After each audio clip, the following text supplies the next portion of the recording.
गरुड़ पुराण में जन्म से लेकर मृत्यु और उनके बाद आत्मा के सफर तक के बारे में कई बातों का वर्णन किया गया है।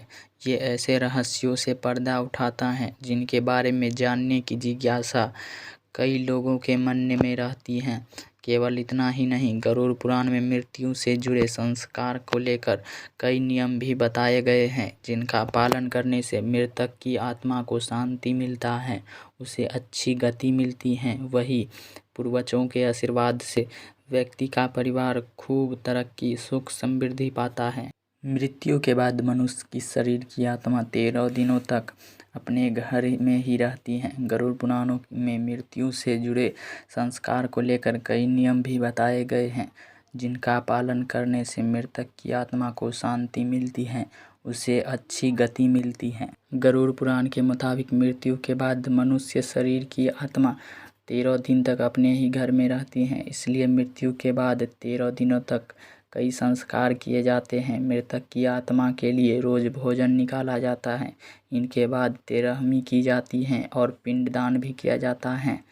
दरअसल मृत्यु के बाद यमदूत आत्मा को तुरंत अपने साथ यमलोक ले जाते हैं, जहां उनके कर्मों का हिसाब किया जाता है और फिर 24 घंटा के बाद आत्मा फिर से अपने घर पर लौट आती है।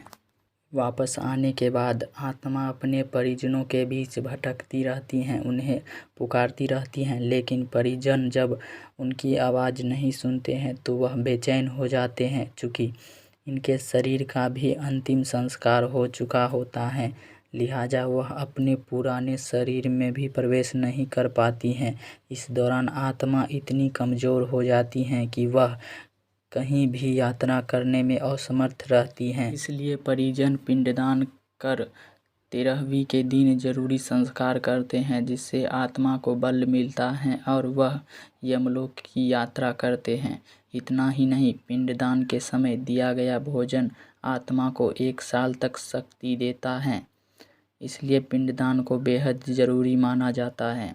वही जिन आत्माओं को पिंडदान नहीं किया जाता है उन्हें यमदूत 13वें दिन जबरदस्ती घसीटते हुए यमलोक की ओर ले जाते हैं। इससे मृतक व्यक्ति की आत्मा को बेहद कष्ट उठाने पड़ते हैं। वही जिन लोगों के कर्म खराब होते हैं उनकी आत्मा भी कष्ट उठाती है। तो दोस्तों, वीडियो पसंद आए तो वीडियो को लाइक कर दीजिए और चैनल को सब्सक्राइब कर लीजिए।